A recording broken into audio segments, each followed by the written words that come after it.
If you're still treating menstrual migraines like a hormone problem only, you may be missing the real driver. This patient had debilitating migraines every month for 5 years, and the breakthrough came when I finally looked at her liver, gallbladder, and bile, because in this case, the migraine wasn't really the story. The story was, why could her body no longer handle the monthly estrogen shift without completely falling apart? Let's talk about it.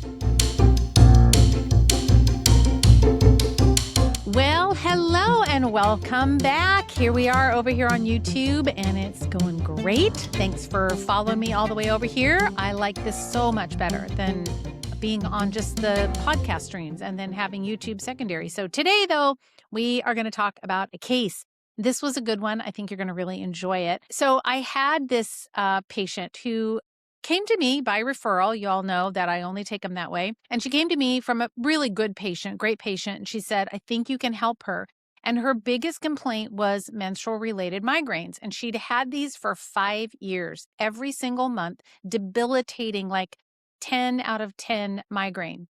And no one could help her. She took the medications. Nothing was helping. They lasted 2 full days. She couldn't get up. She couldn't care for her family. She literally had to hire someone to come in during the day to take care of her young children because she was completely disabled. A 10 out of 10 migraine. I cannot even, I had migraines before, but I can't even imagine that. That's got to be just wicked. So I kind of like migraines because it's always a challenge. Like, no one ever seems to be able to fix them. I shouldn't say no one. I'm sure all y'all are real good at it, but medically, I should say. They put them on bioidentical hormones, but you know how I feel about that. That is a hill I will die on. And I don't think the bioidentical hormones are the answer, but it's not so much what would I give for the migraines. You might think about pain relief or reducing inflammation or having her put her feet in hot water and, all the things that we could do otherwise. But because it was hormone related, obviously we have to go look at the deeper issue, which is going to have to do with hormones. But always the question I ask, and I don't think I've ever really articulated it this way to you all, but the question that we all need to be asking is when there are hormonal or cyclical alterations, right? Cyclical symptoms that happen around the cycle, whether it's PMS or whether it's migraines or whatever it is, the question is, why is her body unable to tolerate normal hormone shifts? That is the question right there. Why is it that the body, her little body, cannot tolerate the normal hormonal shifts in her monthly cycle that results in these symptoms? So this particular conversation I want to have with you today isn't so much about the migraine, although the migraine is definitely part of the thing. But it's really more about having to do with discovering, I guess, what the underlying issue is. And that is, I believe, that it has to do a lot with what's happening with her liver and gallbladder. So let's dive in. I'm going to show you why this got my attention. So she's already tried a little bit of history on her, not a ton, but just she's super healthy. She's one of those people that does everything for her health. And why shouldn't she? Because she's been dealing with these migraines. So she's going to do everything she possibly can to get rid of them. She's done all the cleanses. She's done detox protocols. She's done cortisol support, adrenal support, light therapy, acupuncture, chiropractic, coffee enemas. She tried progesterone cream for a little while. She took digestive enzymes. She's used castor oil. You name it. This girl is the poster child for I've tried everything. So this was not what I would consider a low or no effort case.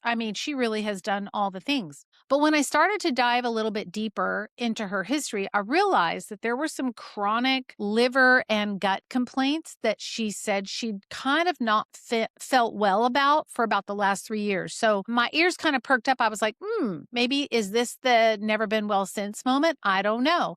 Because that means that it's a clue that there's an underlying driver, right? We know her migraines are cyclical. They're very predictable. They're severe. And we know that they have to do with her hormones. So yes, hormones are involved, but do we need to give hormones to make the headaches go away? I argue, no. This is not we're going to give progesterone and make this go away. We're not going to do that. Here's her history. And this is where it got really interesting. And I wasn't surprised. Like in my brain, I'm reading through and going through her history.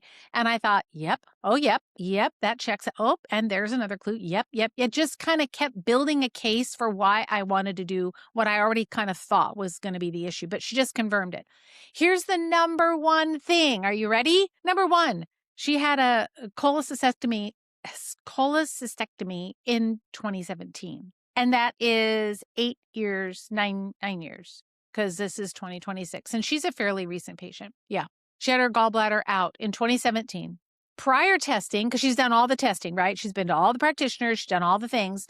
And her previous testing showed that she had some fat malabsorption. So what does that tell you? Just stop right there. What does that tell you? Gallbladder's having trouble, and she has fat malabsorption, which means there's no bile. Bile is missing. Bile is majorly low. When she drinks coffee or had a coffee enema, she had diarrhea. When she drinks alcohol, it makes her headaches far worse and can even provoke vomiting. So now I'm like, wow, this is getting saucy over here. I asked her about bloating and pain. She has bloating. She gets bloated premenstrually. She has some pain between the shoulder blades. Are you tracking with me here? Like this is all, see what I mean? It's like stacking up. She has a history of waking up at night unprovoked between 1 and 3 a.m. She does have heavy menstrual bleeding. She has no ovulatory mucus discharge. Key. No mid-cycle discharge change where it's egg white sticky. None. Sometimes cold hands and feet, sometimes a little bit of mood and irritability, not always. And so all of those things individually, if you went in and you just looked at them as like individual symptoms, we would say, okay, well, she needs something for mood support and we're going to increase her circulation to get her hands and feet going. And then maybe she needs chiropractic and massage because she has, back pain. And it's easy to start like piecing it apart and treating it almost allopathically. But what do all those symptoms have in common? What they all have in common is that this is a digestion, bile, fat handling hormone case. That's what this is. So here's what happens. And I've talked about this before, but it's been a long time since I've talked about it here on the show. I'm going to break this down for you slow. You ready? Here we go. Here's the physiology. First of all, estrogens, we know this, they are metabolized in the liver. And then those metabolites are excreted in bile. Do you see the first problem? If she doesn't have bile, how are those metabolites going to get excreted? They're not. They become more problematic when they can't be excreted like they're supposed to. Some of those conjugated estrogen metabolites can be deconjugated in the gut and reabsorbed through the enterohepatic circulation back up, right, to the liver. So sometimes what happens is when that liver, I call it the liver-bile-gut axis, right? That part of how this estrogen is being handled becomes burdened and inefficient. And when that happens, her estrogens are they're not going to maintain their proper level because A, she doesn't have enough bile to grab onto those metabolites and get them out. They're back in circulation. They get rebroken down. And now we have a problem with maintaining estrogen balance. So bile isn't the only factor. There's other factors, but it's a key piece of this as far as the infrastructure for her and for every woman in order to tolerate hormone shifts well, because we women have a lot of hormone shifts. I mean, there is a lot happening. I read a thing one time that said men, now we know their hormones are different and pick on them sometimes, but this is not what I mean here. But if men, their physiology was the way that it is, and they had to endure, I'll say, or experience is a better word, the dramatic hormone shifts that a woman's body has to go through, it would make them suicidal. That's what this research paper showed. I was like, yes, but we handle it. We're meant to handle those huge, big swings. But when you have a bile issue, a gut issue, and a liver issue all stacked in together, she's not going to handle those swings well. So Most menstrual migraines are tied to lower amounts of estrogen or an estrogen withdrawal. It's not just a hormone imbalance. And then we throw progesterone at it and we're like, oh, that fixes the problem. Well, sometimes it does and sometimes it doesn't. It's not a need for bioidentical hormone. I would argue that it's often corrected when we get to the underlying cause, which in this case, and very, very often, is tied directly to bile. So the question is, how can we help her navigate these natural hormone shifts in her cycle so that she doesn't have to have a migraine? So instead of it looking like, neurological chaos and we blaming the migraine on some neurological deficit, it's really more that she just can't she has an inability to tolerate the hormonal shift. So let's talk more about how bile fits into this. So first, here's the thing. We know that estrogens are processed by the liver because this might be a new concept for some of you. They're conjugated, excreted into bile, and then some of those conjugated estrogens can be deconjugated and then reabsorbed back up, and they hit back up in there and they just kind of stay in the loop. Right? They just stay in the loop. They're not going out and getting used. And the conjugated intermediates are often more toxic to the woman's body than the original estrogen would be as well. Estrogen doesn't just depend on bile either, but interestingly, estrogen affects bile physiology. So this is now a two-way street. It's bidirectional. There is literature that shows that excess estrogen, so I'm going to put a little pause before I finish that sentence right here. Where do women get excess estrogen? Well, one of the most common places exogenously is their skincare products because there's 3 types of estrogen, E1, E2, and E3, and they all kind of go, they move back and forth. And then at the end of the day, all roads lead to E3. That's just that's where they all lead in the liver. So the liver plays a role, but when estrogen gets high and the woman is putting like skincare products on, been fed hormones, there's lots of places, the plastics and the environmental chemicals, those will disrupt estrogen. Copper IUDs influence estrogen. There's a lot of different places. But what happens is when these estrogens when we have too many, it causes a reduction of bile flow. Isn't that interesting? The very thing we need the bile for is also the thing that reduces the bile. So how do we work our way out of this? Well, you also have to know that when you've got patients who have got sluggish bile, then we're not going to have that, enterohepatic recycling that's going to happen effectively. Or if it does, it's taking those broken down hormones, putting them back in the liver where they just go round, around, around, around, around. It can be both. It can be an or situation. They could have too much estrogen impacting bile, but also too much bile with low estrogen, and then the estrogen can't get cleared. So the easiest way to think about this, I know it's kind of confusing, but the easiest way to think about this is that estrogen influences bile, and bile handling influences estrogen metabolite disposal and ultimately recirculation. So when the liver-gut bile axis is overwhelmed or burdened, then the body becomes less resilient to the hormone withdrawal because nothing's working right. But we need bile. Bile is crucial, crucial, crucial for women in their reproductive years. So when you have someone who comes to you and they have gallbladder removed, or fatty stools, or pain between the shoulder blades, or cyclical migraines in this case, whatever the symptoms are that point you towards morning nausea, waking up in the morning, bloating above the belly button, those are all things that can indicate a possible, bile stasis type situation, insufficient bile production, or just congested bile in the gallbladder. So for her, it fit perfectly. So as I'm listening to her symptoms, I'm like, oh my gosh, this is so perfect. This is literally this perfect, explains everything. So once she obviously had the gallbladder out, now bile doesn't get stored. It doesn't have the same storage and release rhythm, right? The liver produces bile, it stores it in the gallbladder for use later, it concentrates it. But even if the gallbladder is gone, the liver still produces bile. And I always explain it like this. I always say, the liver will produce it and it just is like drip, drip, drip. It just drips into the common bile duct and then out through the sphincter of Oddi into the small intestine. But what happens when there's food that we're eating, or we've got hormones that need help, when we're eating something that's a fatty meal and CCK gets released and then that triggers the release of bile, if there's no gallbladder, The only thing we have to rely on is not a nice bolus of bile, concentrated bile to help emulsify and deal with the fat. Now we just have drip, drip, drip. That's all we got. We just have dripping happening, not a nice squeeze from that gallbladder, not a nice contraction. So the bile, instead of it coming from the gallbladder, this is when they have it removed, or if the gallbladder is just really congested. Now, the liver, the amount that the liver can produce isn't going to be sufficient enough to break down the fat in her meal. And she was eating a super healthy diet. So it's not sufficient. Drip, drip, drip isn't going to work. So instead of it being stored and concentrated,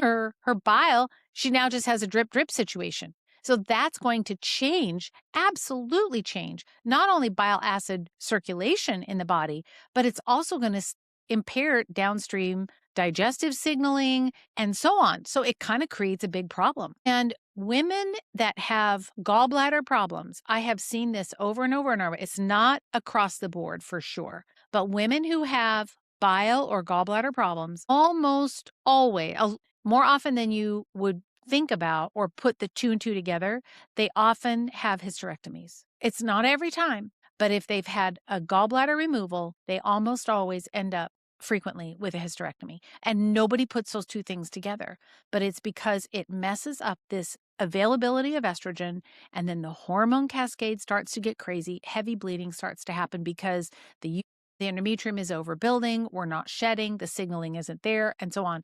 And then they end up having a hysterectomy, or they go into menopause and it's just a disaster. So for her, this mattered, this bile conversation mattered because she had the gallbladder out. She already had a history of fat malabsorption. She has alcohol intolerance. What does that tell you about the liver? She has diarrhea when she drinks coffee. What does that tell you about the liver?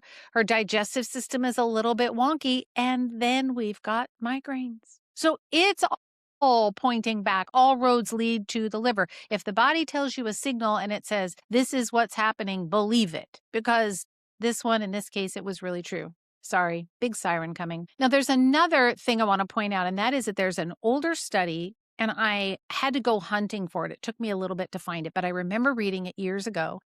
And it's a study that shows that estrogen inhibits sphincter of Oddi motility. And that's one way that estrogen contributes to biliary stasis. The sphincter of Oddi is just that little muscular valve in the duodenum that allows the pancreatic enzymes. It's where the common bile duct flows in, and it's where everything kind of comes together, mixes up, and moves into the small intestine, the sphincter of Oddi. But when it doesn't relax normally, then the flow gets impaired. So then that means that even pancreatic enzymes would affect them. It could affect bicarb release, and most certainly it would affect bile release. Those are kind of the three primary things that run through that sphincter of Oddi. So if it doesn't relax normally, then the flow becomes impaired, and that, I'll call it pressure, can build upstream. So if we look at the sphincter of Oddi, and the researchers show it's older, and so sometimes, it's harder to find. They like to bury it for the current stuff. But I think some of the older research is better because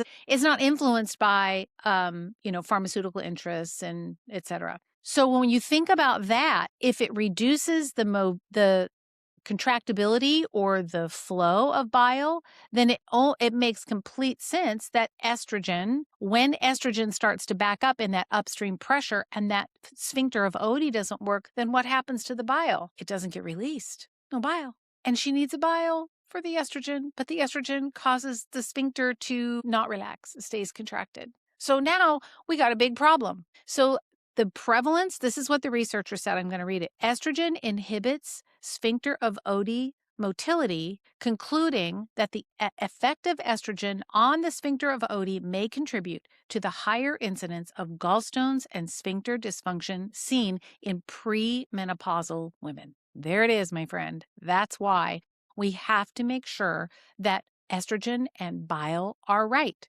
So how do we do that? Well, I didn't chase the migraine with her. I knew the migraine wasn't the issue. And I just told her, yes, we're going to get this fixed for you, no problem. I did not give her anything for her migraine. The number one thing that I did was I started with what? If you've been around me for a while, you know what I'm going to say. I 100% started with detoxification. And my tried and true, you all do what you all want to do. For me, my tried and true is the 21-day purification from standard process. I have seen, not literally, but the dead raised from life, from dead to life with that thing. It just works every time. So that's what I use. You use whatever you want to do, but that's what I do. So I started her with that, and that was 21 days. And I gave her some extra liver support, liver gallbladder. And then you could use whatever you want, like a beta food from standard process, GB support, TUDCA. There's all from Cellcore. There's lots of different ones you can use. But I gave her specific bile support, and then I just let her go. I said, okay,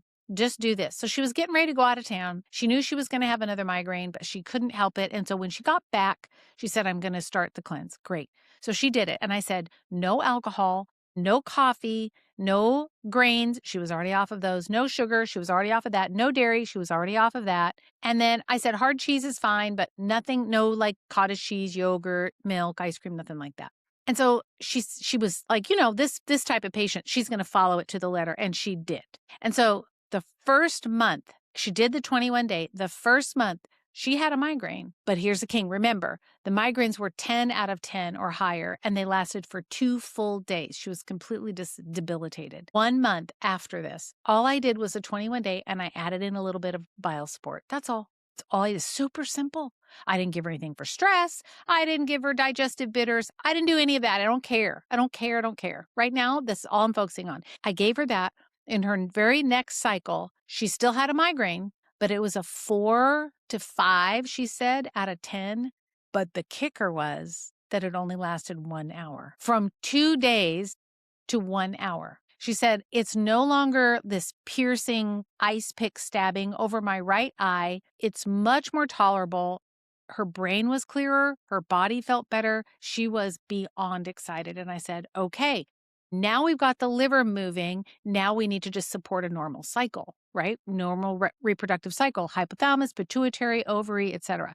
So we got to get the signaling fixed, because the signal gets all disrupted because estrogen got all screwed up because the bile is insufficient. Now, definitely she needs to stay on bile salts. Like that's all there, of course. So this liver 21-day or whatever you want to use, but it fixed or improved her bile flow. It improved the liver function. I know we're starting to deal with these estrogens better. I put her on Cholecol, of course. Like, why would I not do that? Or any kind of bile salt, doesn't matter. You choose. And then what I did was I added in a really small protocol to start to reset the HPO axis. Because now that I have the junk cleaned out, think about like the liver is like Hoarders, that TV show Hoarders. You know how it collects all the things. So what I did was I just brought the dumpster in, and with the 21-day, I just cleaned all the trash up, or at least a good part of it. Now, there's no way that she's going to be free from, like, her liver isn't magically fixed in 3 weeks. So I kept her on some liver support, just very gentle and a low dose, just to keep things moving. I said, I want you to eat beets every day. I want you to, focus on cruciferous veggies.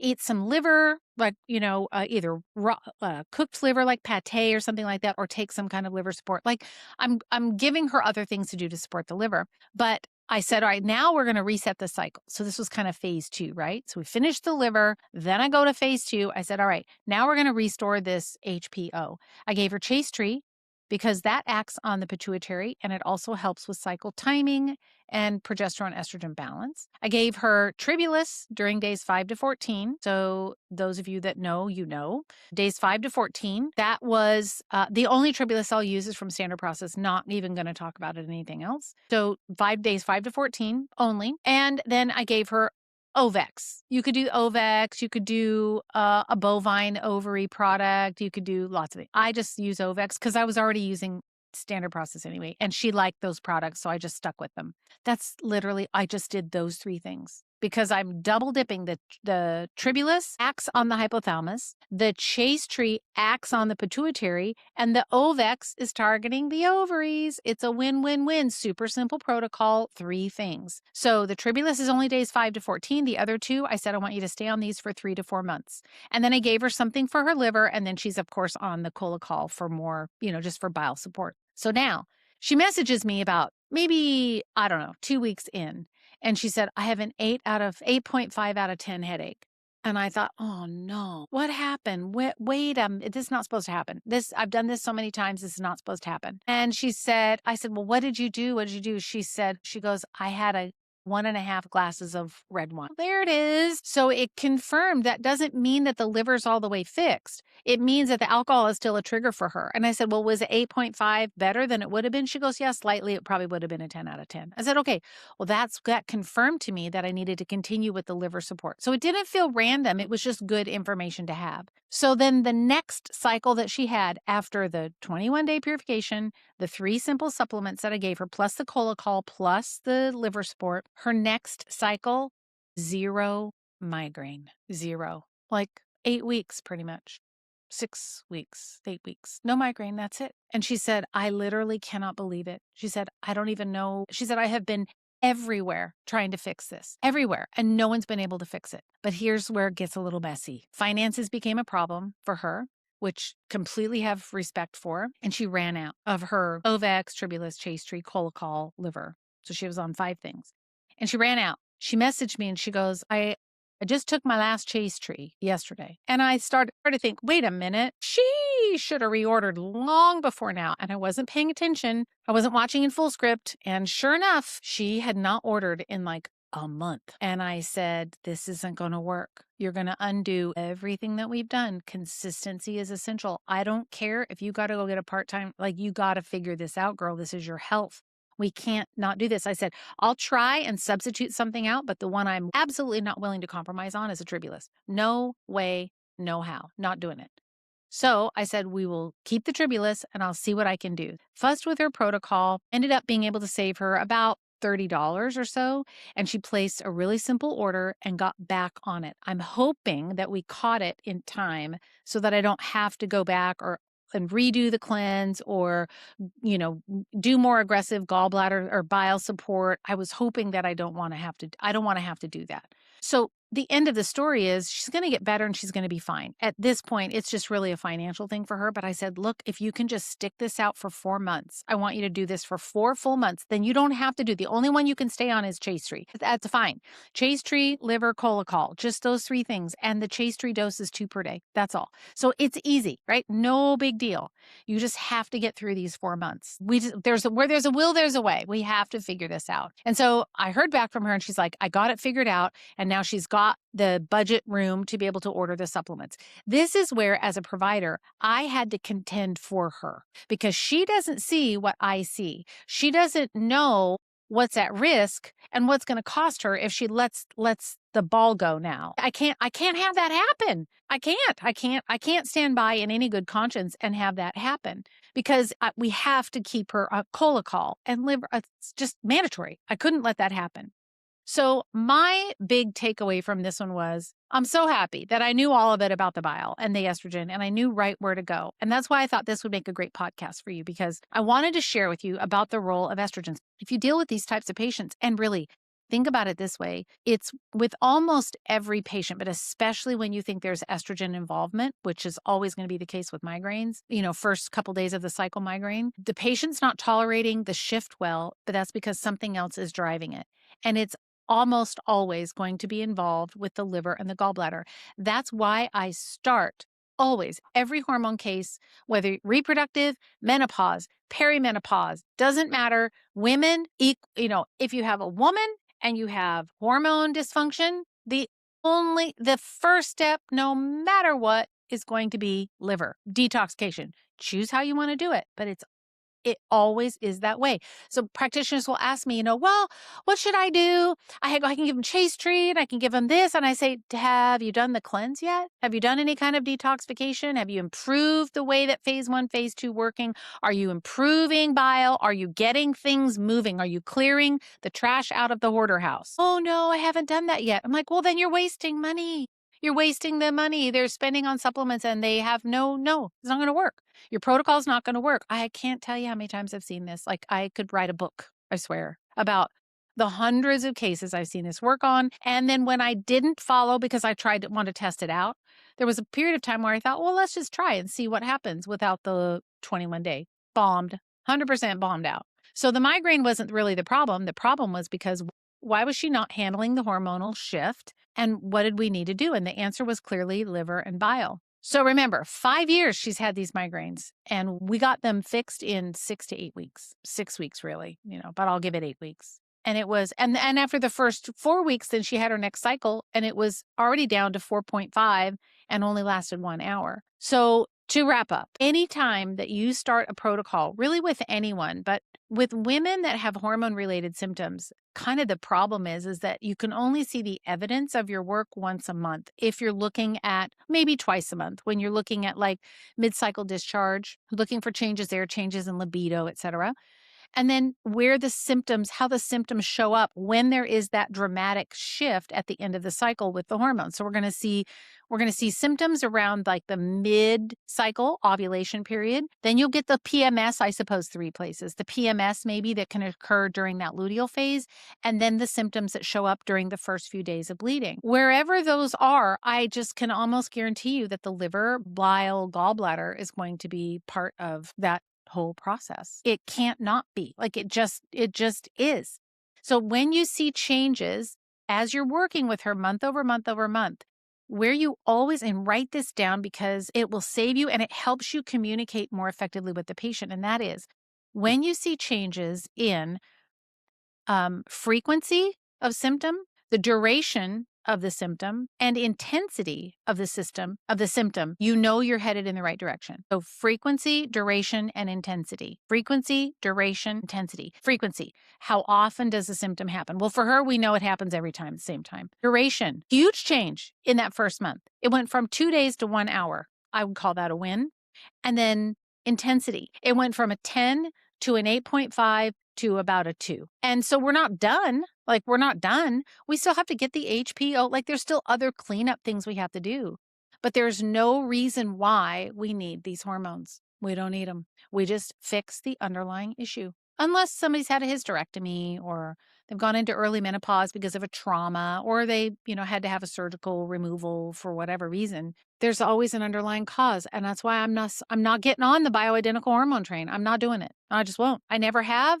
And I have thousands of patients that have helped. And so you can't talk me out of it. It's not talk out a bull, because I'm not going to give up. I'm just going to say, what is the underlying problem? And in almost every case, it's going to tie back to the liver and the gallbladder. So there you go, friends. That is your take-home clinical case and clinical nugget for the week.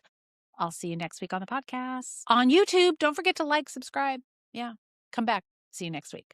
All right, listen, if you loved this episode and it was of interest to you, and especially if you love female hormones, you are going to really want to listen in for what I'm about to tell you.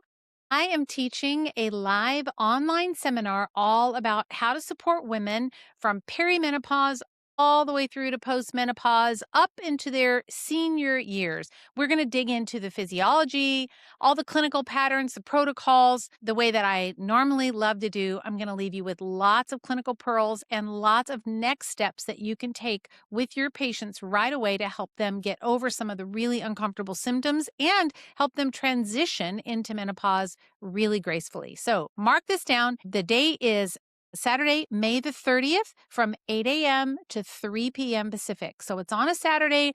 It is 8 to 3. We'll take a little break. The cost is $249. You can go to rondanelson.com/Meno 2026 and you can register. There will be an early bird registration the week of May 11th. So if you want to get $50 off, you're going to want to register that week of May 11th. So mark your calendar. It's coming right up. You're going to love the seminar. It's always good, always fun to be together. But I'm going to break down this whole process of perimenopause, all the way through menopause, postmenopause. You're going to be a master by the time you're done. All you have to do is go to rondanelson.com/Meno 2026. And I'll see you next week.